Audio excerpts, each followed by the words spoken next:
Jones formó parte de la comisión encargada de supervisar la construcción de ese edificio, que ponía nervioso a mucha gente porque era un experimento insólito, que no se sabía bien si aquello se iba a tener en pie o no. Era aplicar los principios del invernadero a una escala absolutamente gigante, con principios además de prefabricación y de montaje. Finalmente, este absoluto experimento moderno fue un éxito, como es bien sabido. La exposición fue visitada por 6 millones de personas, algunos de los cuales sufrieron un curioso mal moderno, que era consistente en una especie de claustrofobia a la inversa, en ese no hallarse ubicados en un espacio cerrado pero al mismo tiempo transparente.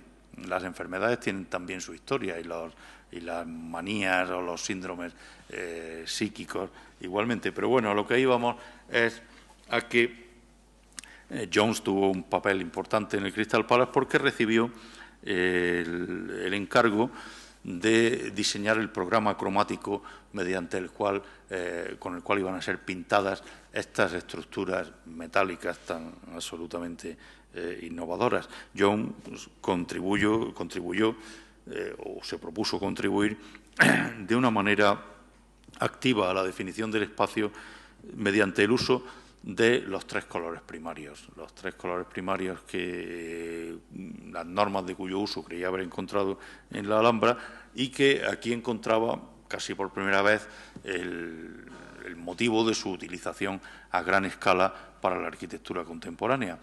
Jones diseñará un programa cromático no muy entendido por mucha gente. El príncipe Alberto, el marido de la reina Victoria, el rey consorte, puso a parir completamente el programa ornamental de Jones. Pero, en fin, finalmente lo que hace Jones es utilizar esas lecciones de la Alhambra, esas lecciones de uso del color para, de alguna manera, compartimentar lo incompartimentable. Un espacio enormemente diáfano, un espacio con unas amplitudes nunca vistas en la historia de la arquitectura, en el cual Jones se propuso demostrar lo que es una de sus tesis básicas, o 2 de sus tesis básicas. Lo primero, que el color no es un mero elemento añadido a la arquitectura. Él siempre parte de la base de que el color tiene un papel activo en la configuración del espacio. Tú no creas el espacio y luego lo pintas como te dé la gana. El color influye de manera esencial, si lo haces bien, y si lo haces mal también influye, pero negativamente, influye de una manera esencial en el tratamiento mismo del espacio. Y, corolario, naturalmente, se trata de utilizar el color como elemento constructivo, no como elemento superpuesto a posteriori. Esto es lo que intento hacer aquí. Intentó hacer también otra cosa que finalmente no se llevó a cabo y que hubiera sido enormemente interesante, que era contribuir a esta acotación de espacios mediante el uso de tapices colgantes decorados también con ornamentación de tipo alambresco. Este tema de los tapices finalmente se realizó en escasísima medida, pero es muy interesante porque aquí nos vuelve a salir aquel Gottfried Semper que dejamos en Grecia, aquel personaje alemán que dije lo volveremos a encontrar en el 51, y aquí en el 51 Gottfried Semper estaba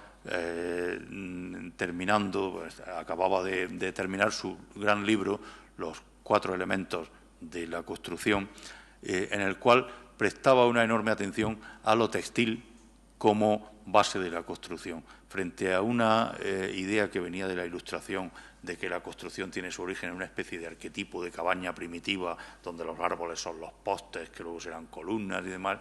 Semper decía, eso es cierto, pero también, además de la cabaña, hay otro paradigma de la arquitectura primigenia, que es la tienda del nómada, el elemento textil, el tapiz como configurador de espacios. No es ninguna casualidad que Owen Jones y Gottfried Semper estuvieran pensando eso en ese singular espacio moderno. Bueno, ya voy a ir terminando este recorrido telegráfico con muchísimas imágenes que pasaré atropelladamente, pero también, sobre todo, recordar que cuando terminó la exposición el éxito había sido tal que se decidió una reconstrucción del Crystal Palace, ligeramente diferente, mayor que el original, en Sydenham, también cerca de Londres. Aquí es donde de verdad vuelve a reaparecer la Alhambra, porque en este nuevo Crystal Palace lo que había no era ya productos que se exponían, sino una serie de lo que se llamó courts, patios, diferentes patios, patio egipcio, patio griego, patio renacentista, patio medieval, que eran escenografías creadas con técnicas de reproducción modernas que pretendían enseñar al público los principios de la arquitectura y del ornamento en cada una de las épocas.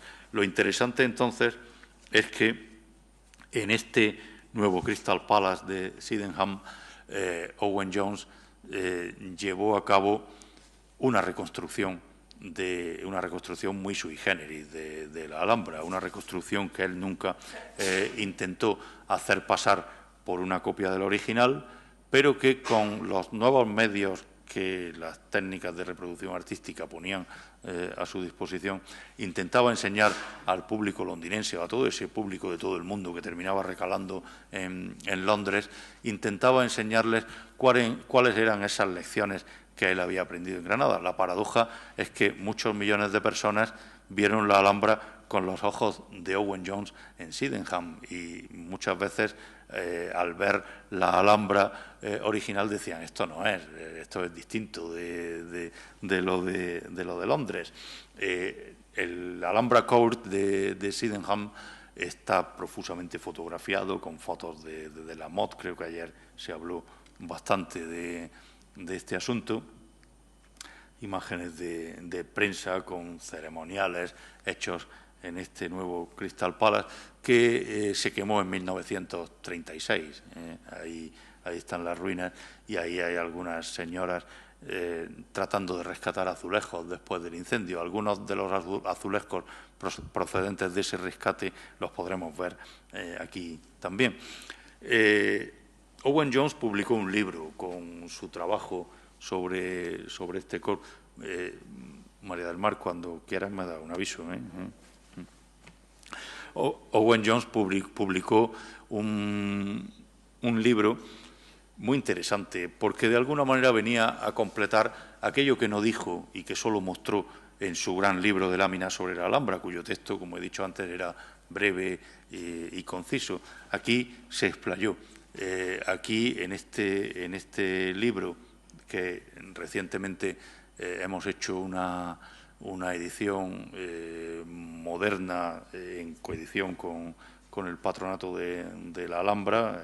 Tengo que dar las gracias aquí a María del Mar Villafranca, que en cuanto le transmitimos la idea de que podíamos hacer una edición moderna de este libro, pues la acogió rápidamente y pudimos tener esta edición asequible.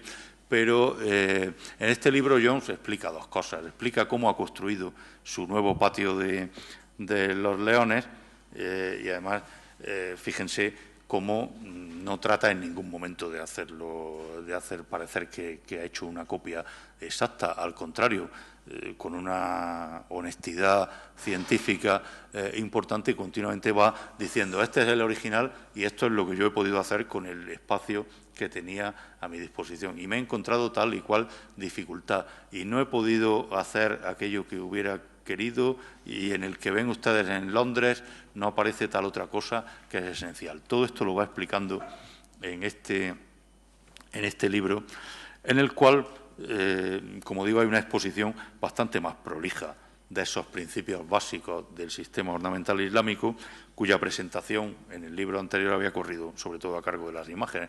Muy rápidamente podemos enumerar las distintas leyes que Jones va explicando en este libro. Leyes, por ejemplo, leo simplemente para no glosarlas y así no entretenerme más, que la ornamentación es ennoblecida por el ideal y nunca debe someterse a una representación demasiado fiel, que ningún ornamento arquitectónico sea superfluo, que todo surja de manera tranquila y natural, que todas las líneas se desarrollen en ondulaciones graduales y fluyan siempre a partir de un tallo principal,